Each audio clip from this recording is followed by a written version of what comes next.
Olá pessoal, bom dia, boa tarde ou boa noite, né? Não sei a que horas você estará assistindo a esta aula. Hoje nós vamos trabalhar texto teatral, conteúdo que você encontrará na sua apostila, nas páginas 24 até 26, né? Então, páginas 24, 25 e 26.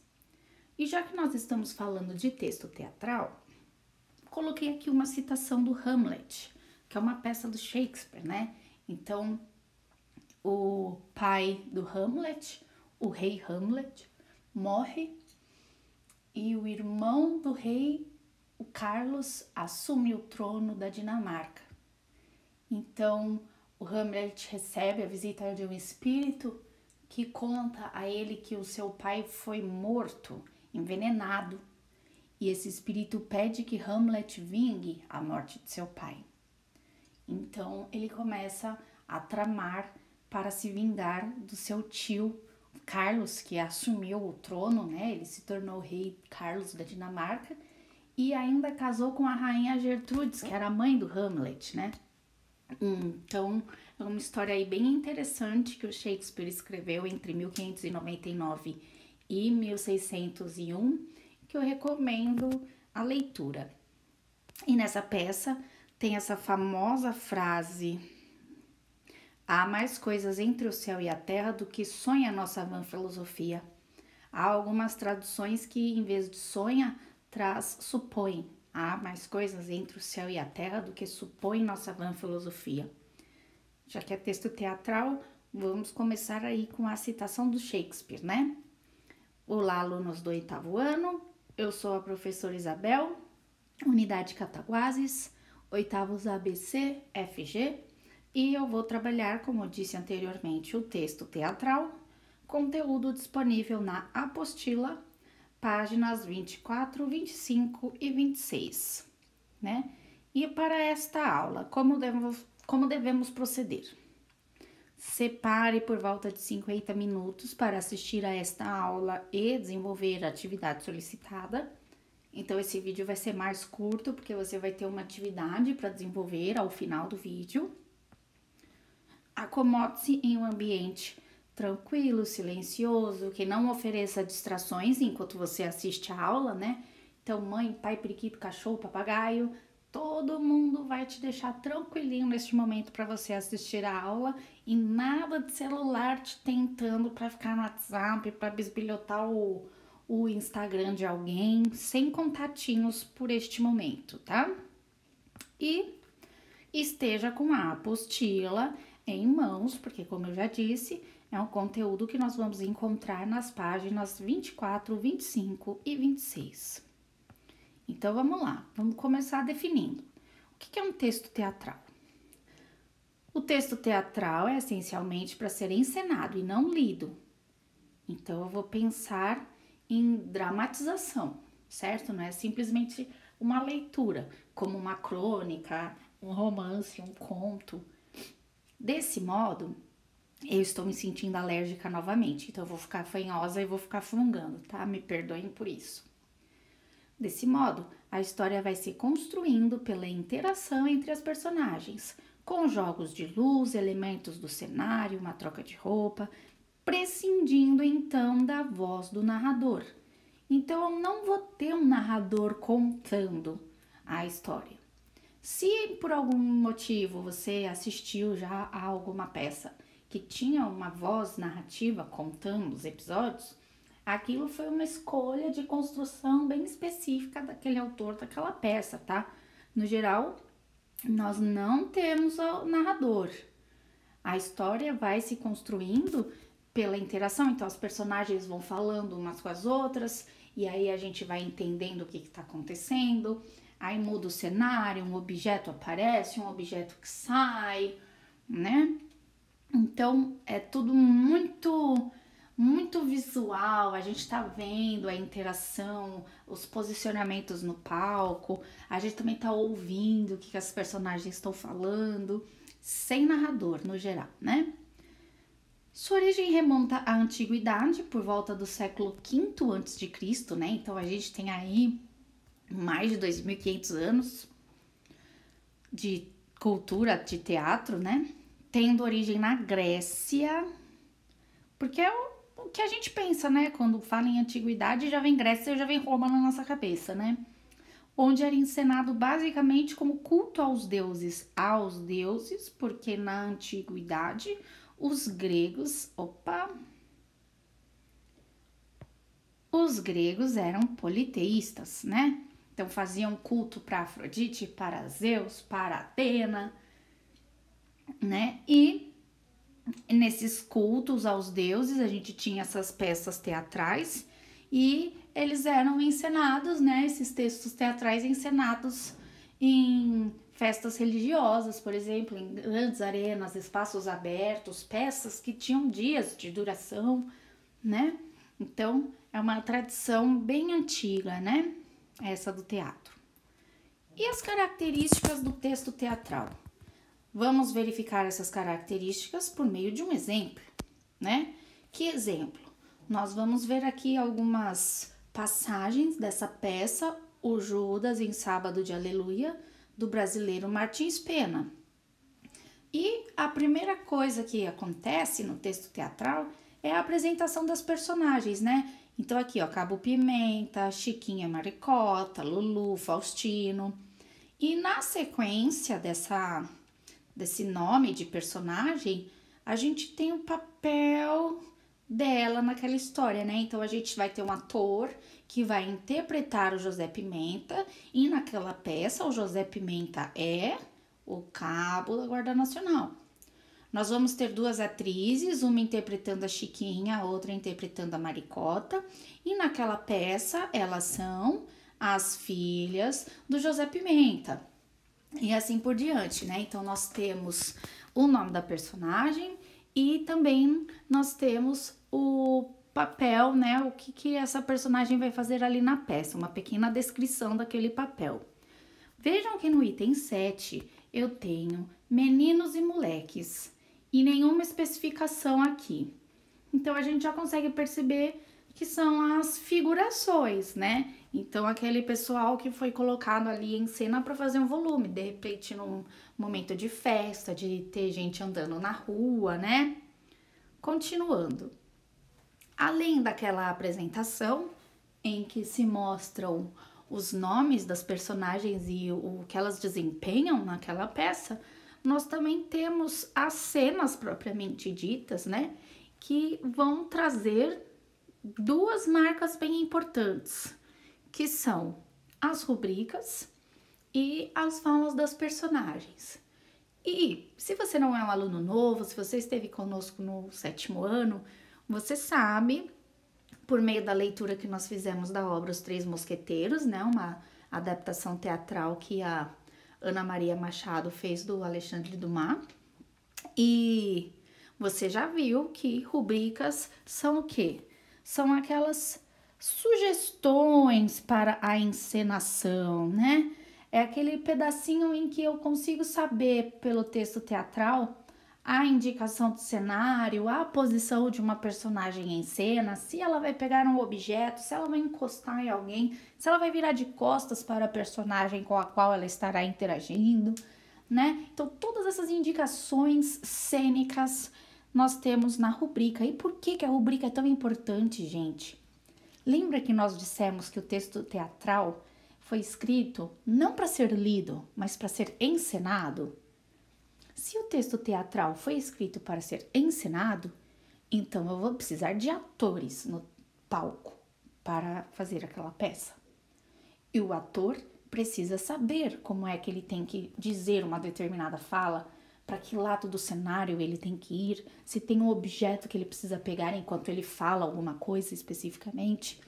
E todas essas indicações são dadas na rubrica. Tudo bem?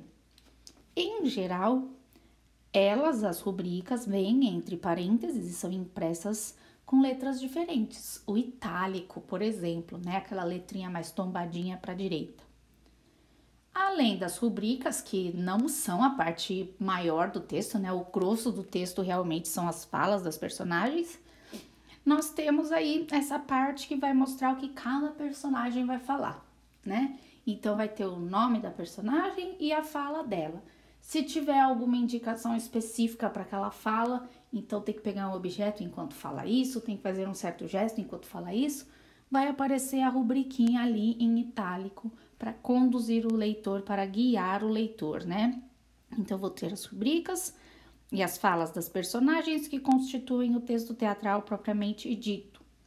Seja uma parte de monólogo, né, que tem uma personagem falando sozinha, seja uma parte de diálogo, né, a personagem interagindo com outras. Vamos analisar essa questão de rubrica e de fala de personagem nessa cena 4 aqui do texto do Martins Pena, né? Aquela peça do sábado, aliás, o Judas no sábado de Aleluia, né? Então, destaque em azul a rubrica ou as rubricas e em vermelho a fala ou as falas de personagem. Note que aqui no canto inferior direito eu tô sempre colocando a indicação de página da apostila, né? Porque eu solicitei anteriormente que a apostila estivesse aberta quando você fosse assistir a esta aula. Bom, eu vou sugerir que você pause o vídeo agora para você poder fazer as marcações, tá? Então, 3, 2, 1, pausando. Depois que você já fez as suas marcações, despausa, né? Então, volta a correr o vídeo para nós verificarmos aqui se você fez as marcações certinhas, né? Então, aqui, na cena 4, Faustino e Maricota. Maricota. Então, já sei que é uma parte que ela vai falar. Eu sim, responda-me. Por onde andou que não passou por aqui ontem e fez-me esperar toda a tarde à janela? Por que não foi ao teatro quando eu lá estive com Dona Mariana? Desculpe-se se pode. Assim é que corresponde a tanto amor? Já não há paixões verdadeiras, estou desenganada. Então aqui eu tenho a fala da Maricota. Esse finge que chora entre parênteses e itálico é a rubrica, é a indicação cênica aqui para a atriz que interpreta a Maricota, né? Então a gente já percebe que a Maricota tá aqui cheia de fricotes, né? Ela tá manipulando o Faustino, porque ela tá fingindo que tá chorando, ela não tá chorando realmente, né? Ela tá fazendo um joguinho aí com ele. E o Faustino fala: Maricota, fala do Faustino. Fui bem desgraçada em dar meu coração a um ingrato. A Maricota aqui no joguinho dela, né? Querendo manipular o Faustino. Faustino, agora vejam ali, enternecido, né? De maneira terna, carinhosa. Fala, Maricota, isso é uma rubrica, né? Enternecido, tá dando a indicação de qual é a emoção que o ator tem que empregar aí nessa fala. E Maricota aqui é a fala do Faustino, chamando o nome dela. Se eu pudesse arrancar do peito esta paixão, Maricota muito dramática, né? Querendo enganar o Faustino. Maricota, eis-me aos teus pés. Faustino fala isso, mas enquanto ele tá falando isso, ele tá se ajoelhando. Então, eu tenho aqui a rubrica pro Faustino, né? Mas não é só pro Faustino essa rubrica, não, ó. Enquanto fala, né? Então, enquanto o Faustino tá falando, Maricota ri-se sem que ele veja, né? Então, a Maricota tá zoando com o Faustino, tá rindo da cara dele, né? Assim, olha, consegui enganar direitinho, né? Então, tem a rubrica tanto para o ator que faz o Faustino, quanto para a atriz que faz a Maricota. Necessito de toda a tua bondade para ser perdoado, fala do Faustino. E a Maricota, deixe-me. Então, confiram aí se vocês fizeram as marcações direitinho e vamos para a próxima. Saiba mais sobre a peça teatral usada como modelo, né? O Judas no sábado de Aleluia. O Judas em Sábado de Aleluia é uma peça escrita na década de 1840. Ó, quanto tempo isso faz? Século XIX. Uma comédia de costumes, né? Uma sátira social, quer dizer, eu pego esses jogos de interesse, essas manipulações, essas falsidades e trabalho de uma maneira cômica, de uma maneira a tirar sarro daquilo.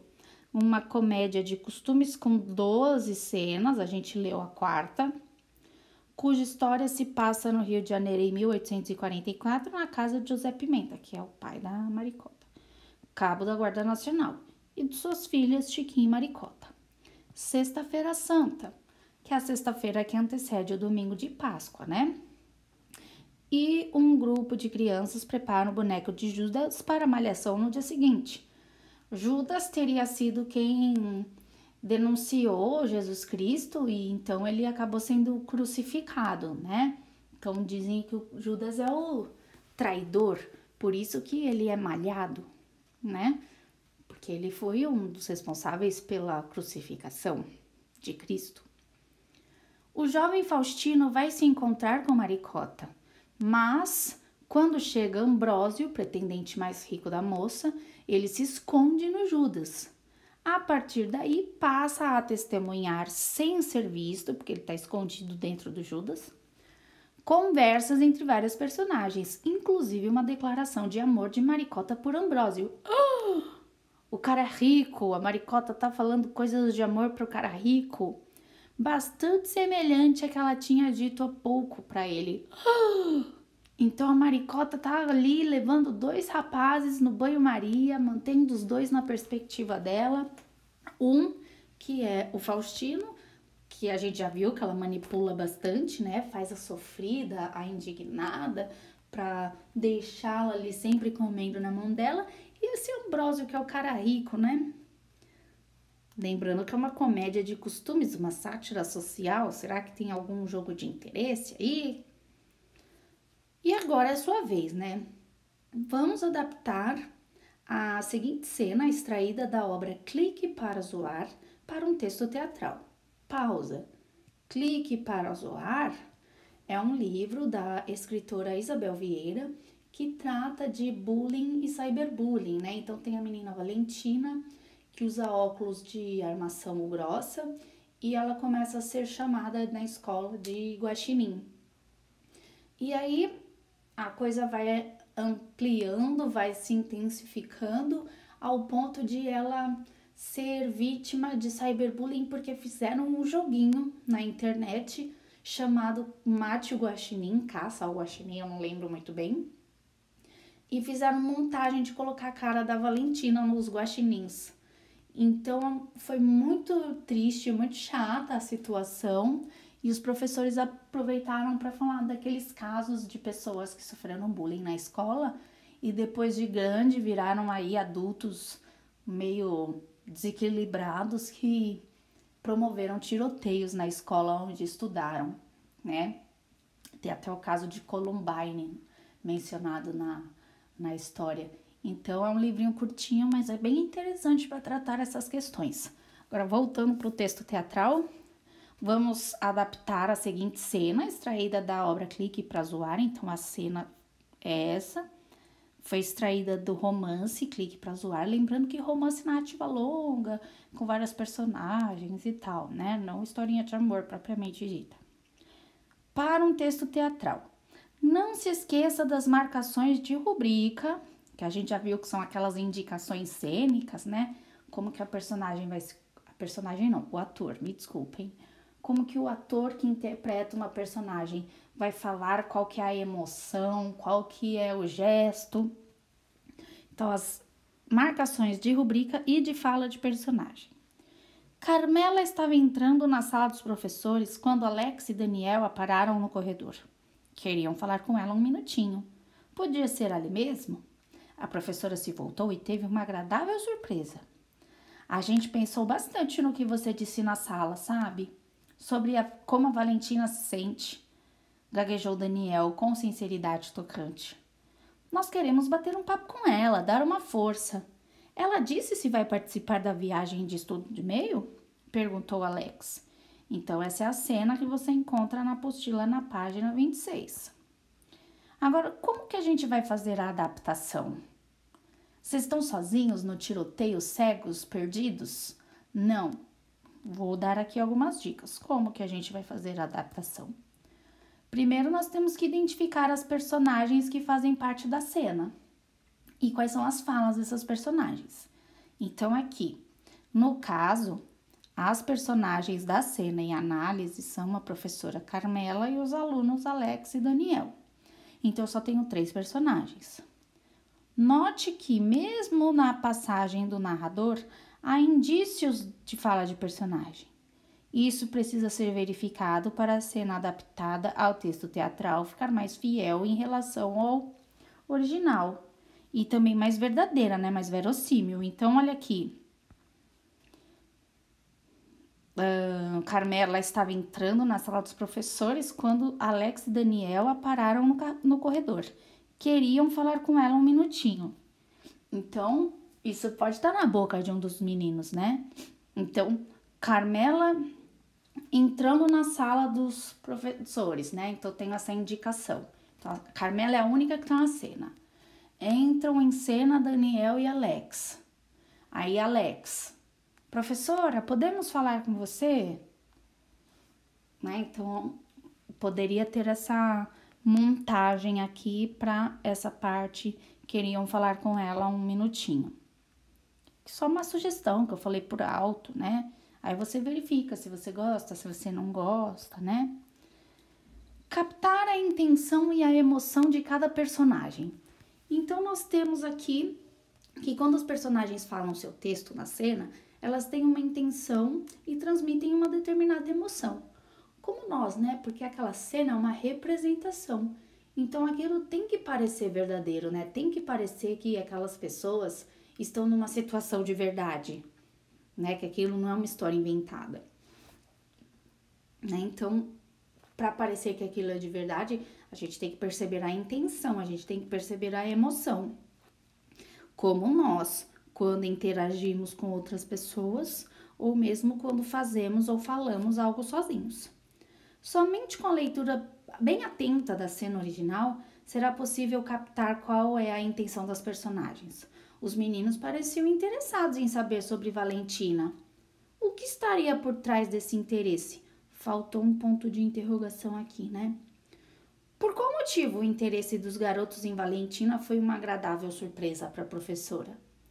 Então, será que esses meninos tiveram alguma coisa a ver com os episódios de bullying e cyberbullying? E aí, quando eles foram falar com a professora sentiu essa surpresa agradável porque ela percebeu que eles se arrependeram, né?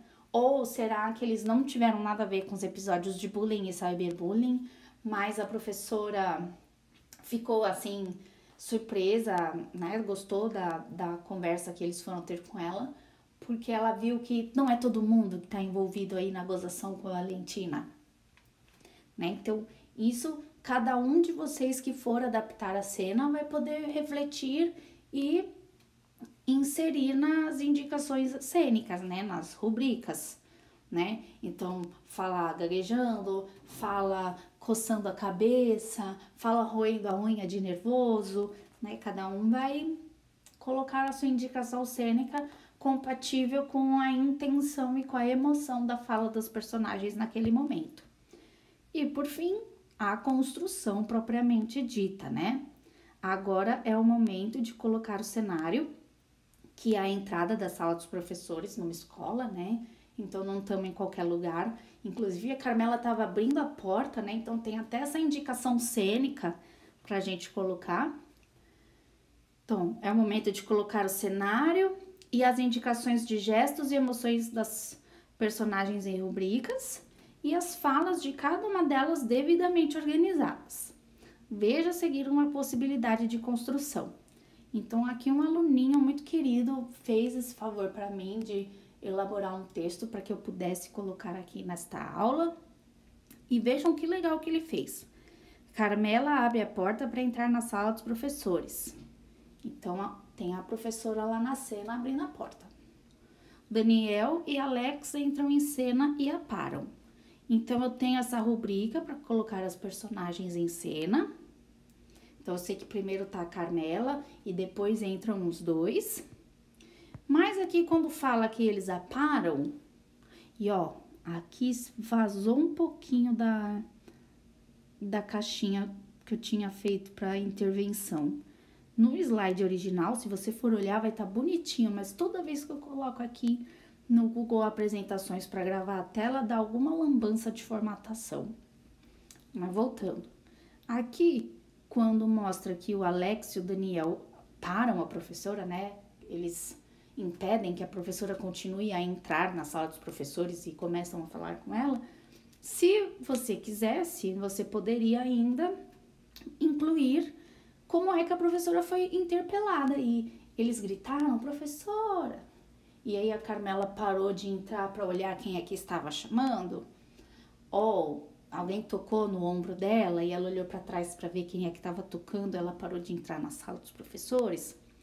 Isso é uma possibilidade, né? Se você quisesse, você poderia pôr. Daniel gaguejando de forma sincera. E olha que legal esse gaguejando. Se a gente for pegar lá no texto original, o gaguejando é o gaguejou, né? É um verbo dissende, né? Um verbo dissende que mostra que o menino falou aquilo gaguejando. E aqui a pessoa, né? O meu aluninho que fez essa montação aqui, essa montagem, colocou o verbo dissende numa forma de indicação cênica, né? Então, a gente sabe que o ator que for fazer essa peça vai ler. A gente pensou bastante no que você disse na sala, sabe? Sobre como a Valentina se sente. Vai falar de uma maneira insegura, titubeante, né? Assim, repetindo uns sons. Na sala, sabe? Por que será que ele estava gaguejando? Será que ele tem alguma culpa no cartório? Isso aí poderia ser também colocado nas indicações cênicas. Aqui, Alex. Nós queremos bater um papo com ela, dar uma força. Ela disse se vai participar da viagem do estudo do meio. E aqui a gente não teve nenhuma indicação cênica para o Alex, mas se a gente quisesse, a gente poderia colocar sim, né? Então, vejam aqui uma possibilidade de construção aí, de adaptação daquela cena de romance para uma cena teatral, certo? Então, agora que vocês já tiveram essas dicas, que vocês já entenderam o que é uma rubrica, como é que se constroem as falas das personagens, já entenderam que não tem narrador e tal, o que vai acontecer? Não deixe de fazer seu texto. Então, a proposta se encontra lá na página 26. Faça o que você deve fazer, né? Essa solicitação que nós estamos fazendo agora, a adaptação do texto original ali do Clique para Zoar para um texto teatral e felicidades. Se você tiver alguma dúvida, contate-nos pelo Classroom, fale conosco em nossas lives, né, naqueles momentos em que nós conversamos ao vivo. Todo dia a gente tem aula, né? Então, surgindo dúvida, chame a gente para conversar, né? Carinhosamente digo em meu nome, no nome da Lúcia, da Neomar, da Regina e da Tati. Felicidades e até semana que vem.